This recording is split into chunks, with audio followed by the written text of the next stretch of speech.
Hi there, I'm Emily. Welcome to this course on jobs to be done. You've probably heard the phrase jobs to be done before.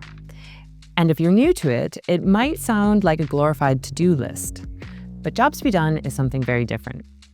It's a way to understand why people buy milkshakes on their morning commute, why they splurge on a sports car, why they invest in solar panels for their home. It explains the underlying motivations driving consumer decisions rather than the surface-level purpose of a product.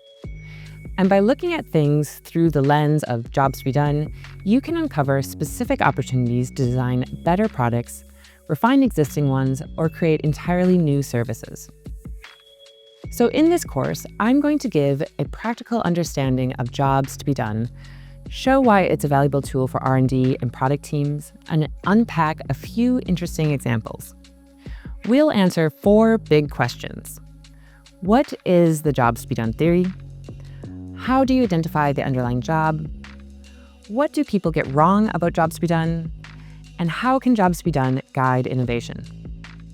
By the end of this session, you'll see why examining the jobs to be done, rather than focusing on the technology itself or a consumer demographic, gives you a much clearer picture of what to build and where the opportunities are.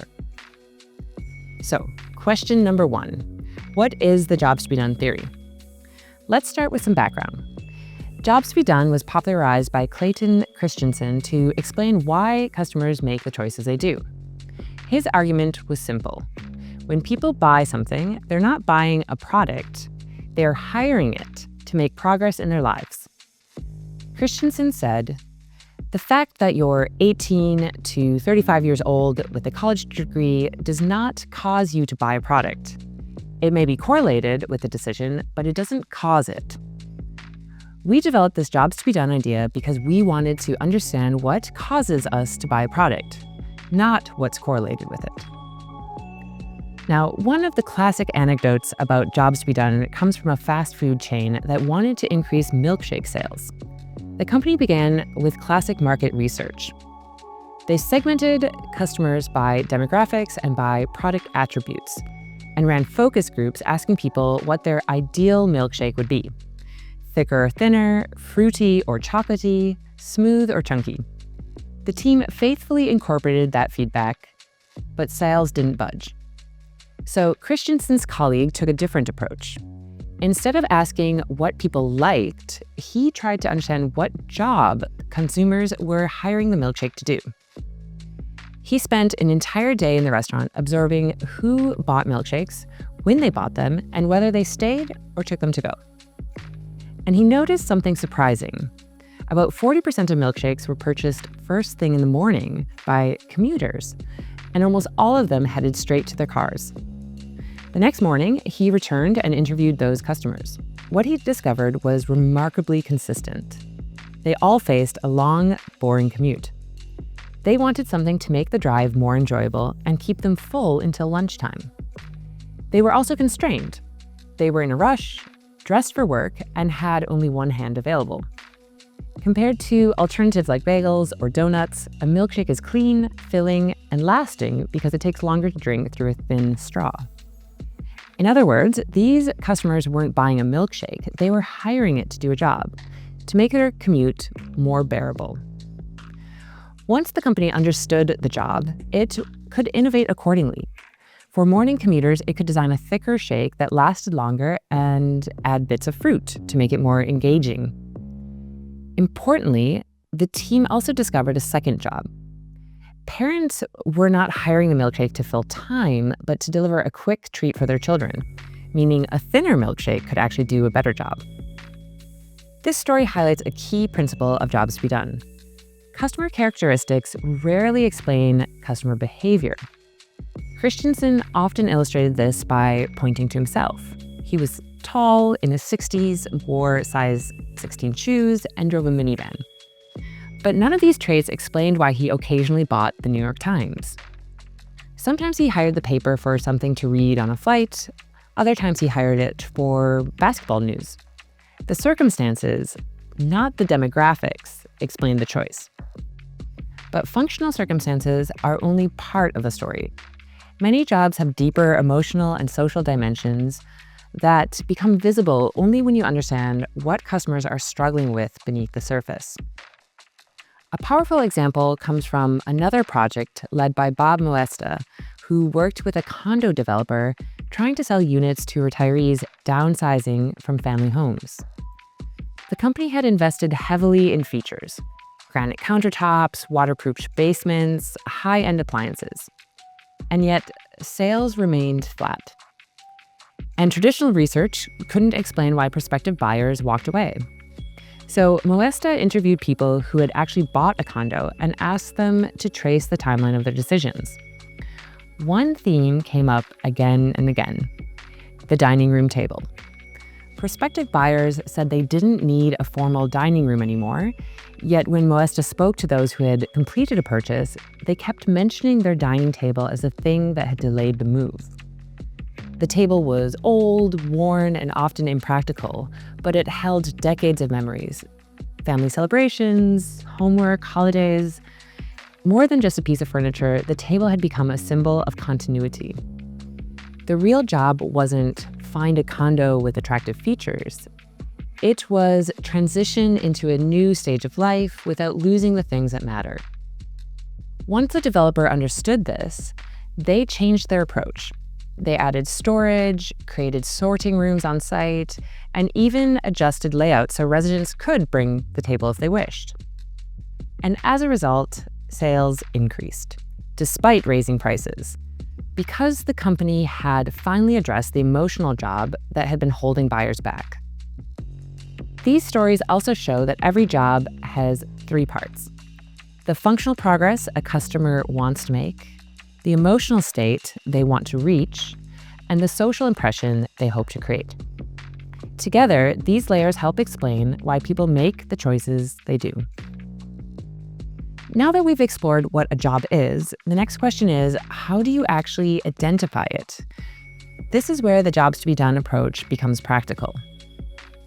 According to Tony Ulwick of the consultancy Strategen, the key is to stop thinking about products or customers in the traditional sense, and instead define the market around the job executor and the job they are trying to get done. A market, in this view, isn't the power tools market or the toothbrush market. Those are product categories. A market is a group of people trying to make progress independent of the solutions they happen to use today. Strategen defines it simply as market equals job executor plus jobs to be done. But this can still feel abstract, so let's break it down. The first step is to identify the job executor, the person who actually uses the product to get something done. In many industries, the buyer, the influencer, and the user are all different people. And if you're not clear about who the job executor is, the rest of the analysis falls apart. The second step is to understand what this person is really trying to accomplish. For example, a tradesperson using a circular saw might say they want to cut a piece of wood. A surgeon using a suturing device might say they want to close a wound, while a consumer using a toothbrush might say they want to have good teeth. These statements are useful, but they often capture only a small slice of the actual job. A better way to uncover the full job is to look at all the other products and workarounds customers use before, during, or after using your product. Strategen's research shows that people rarely rely on a single tool. They assemble a collection of products to execute the broader job. Take the circular saw example. If you look at what the carpenter uses alongside the saw, a pencil, a T-square, a tape measure, you begin to notice a pattern. The real job isn't cut wood, it's cut wood in a straight line. The additional tools reveal the customer's real intention. This upward abstraction step is important. If you define the job too narrowly, say, use circular saw, you limit innovation to existing solutions. If you define it too broadly, say, do carpentry, you lose the practical focus. The goal is to find the level of abstraction that accurately reflects what the customer is trying to achieve, without being tied to any particular tool. In Strategens research, they often discover the teams optimize for the tool rather than the job. Once the job is framed correctly, the whole market might look different. A good example comes from the animal nutrition business at Arm & Hammer. Product teams originally defined their market around feed additives for livestock. But when they reframed the market around the job, help dairy farmers maintain herd health, that unlocked new opportunities. Arm & Hammer rebuilt their messaging around the outcomes farmers valued most. That shift alone turned around a streak of weak product launches and led to more than 30% year-over-year revenue growth. Examples like these show why it's so important to define a market around the job to be done and not the product or the customer profile. When teams identify the job at the right level of abstraction, they see patterns they couldn't see before. What customers are really trying to accomplish, where they currently struggle, and how existing solutions fall short.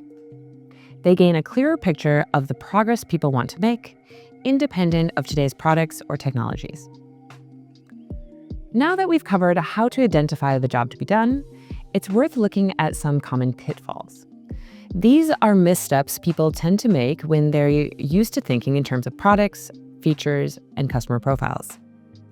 The first pitfall is treating jobs as tasks. Teams often define a job as something like uploading a document, booking a meeting, or completing onboarding. But these are actions, not jobs. A job describes the progress someone is trying to make.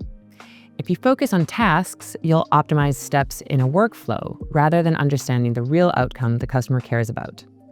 Jobs operate at a higher level of abstraction than tasks. The second pitfall is defining the job around the product. It's easy to slip into phrases like use a circular saw, drive a car, or install solar panels. But these definitions trap innovation within the boundaries of your current solution. The real job sits above the product. The tradesperson wants to cut wood in a straight line. The person with a Porsche might want to signal their financial success. The off-the-grid homesteader doesn't want to depend on the government for electricity. When you define the job around the product, you end up improving the tool instead of improving the outcome. The third pitfall is trying to explain behavior using customer demographics. As we discussed earlier, demographics rarely predict why someone hires a solution. Christensen demonstrated this through his own newspaper example. Strategens research shows the same pattern again and again. When customers are segmented by unmet outcomes, the resulting groups rarely align with age, income, or location. And the fourth pitfall is treating jobs to be done as a creativity exercise rather than a diagnostic tool. This is a subtle one. Jobs to be done can feel like a fun way to generate ideas or reframe value propositions. But its real strength lies in its structure and its measurability. When companies treat it lightly, they never reach the level of clarity needed to uncover unmet needs. But when companies like Arm & Hammer apply it rigorously, identifying the job, mapping its steps, and quantifying desired outcomes, it becomes a reliable way to guide product development and reduce the guesswork. When teams avoid these pitfalls, the process becomes clearer. The customer's progress becomes the organizing principle, and the analysis opens new ways to think about your potential market. Now, once you've identified the job your customer is trying to get done, the next step is to understand how to use that insight in product development. The value of jobs to be done comes from turning the job into decisions about what to build, what to improve, and where the best opportunities lie. A helpful way to start is with a clear job statement. You can express it as when situation X occurs, motivation Y emerges, leading to a desired outcome. This keeps the job tied to real circumstances and the progress the customer is trying to make. A good job statement becomes a shared reference point across teams. The next step is to identify the outcomes customers care about. Outcomes are the measurable results people want as they try to get the job done. Some outcomes are functional, like reducing time, avoiding errors, or making a task easier, while others are emotional, feeling confident or avoiding frustration. When you collect these outcomes, you begin to understand what good looks like from the customer's perspective. And once you have a set of outcomes, you can prioritize them. We recommend you score each outcome based on how important it is to the customer and how satisfied customers are with the existing solutions. High importance, low satisfaction outcomes represent the clearest opportunities for innovation. They show where customers feel underserved and where a better solution could make a meaningful difference. Scoring outcomes by importance and satisfaction allows for the creation of a simple visual map that highlights the priority opportunities for innovation or product development. Another useful lens comes from the common archetypes behind customer motivations. Have a look at this archetype wheel. You'll see archetypes that come up again and again.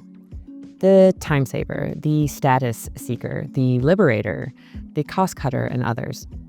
These archetypes can help teams broaden their thinking and find opportunities beyond obvious feature improvements. In workshops, they also act as a useful shorthand by giving you memorable names for different types of customer needs. Now, if your teams can write clear job statements, identify the outcomes that matter most, and prioritize areas where customers feel least satisfied, innovation becomes far more focused. Instead of guessing which features to build based on available technologies, you anchor decisions in the progress customers are actually trying to make. This shifts the conversation from what can we build to where can we help customers succeed. All right, we're now approaching the end of this course, so let's recap 4 key concepts of jobs to be done. Number 1, people don't buy products for their features. They hire them to make progress in a specific circumstance. 2, many jobs have deeper emotional and social dimensions that become visible only when you understand what customers are struggling with beneath the surface. 3, don't rely on demographics to explain consumer choices. And number 4, to identify opportunities, capture the outcomes customers care about and score these outcomes by importance to the customer and their satisfaction with current alternatives. When teams work this way, innovation becomes more focused. Instead of guessing which features to build, decisions are anchored in the progress customers are trying to make. Knowing in advance that a product will help the customer get the job done better brings predictability to innovation. Whether you work in product development or R&D, ITONICS supports teams in making better product decisions together. It brings trends, customer insights, ideas, and projects into one shared workspace, helping teams stay aligned and avoid information silos. With collaborative visualizations, teams can focus innovation efforts on what matters most to customers. In other words, they can align decisions around the jobs customers are actually trying to get done. So that brings us to the end of this course. I hope you've gained a clearer understanding of jobs to be done, how to uncover real customer needs, and how to apply this thinking in your own innovation work. We look forward to seeing you in another ITONICS Academy course as you continue building your innovation skills. If you are curious to explore how ITONICS can support that journey in practice, reach out to book a free demo with one of our innovation experts. Thanks for watching and learning, and see you next time.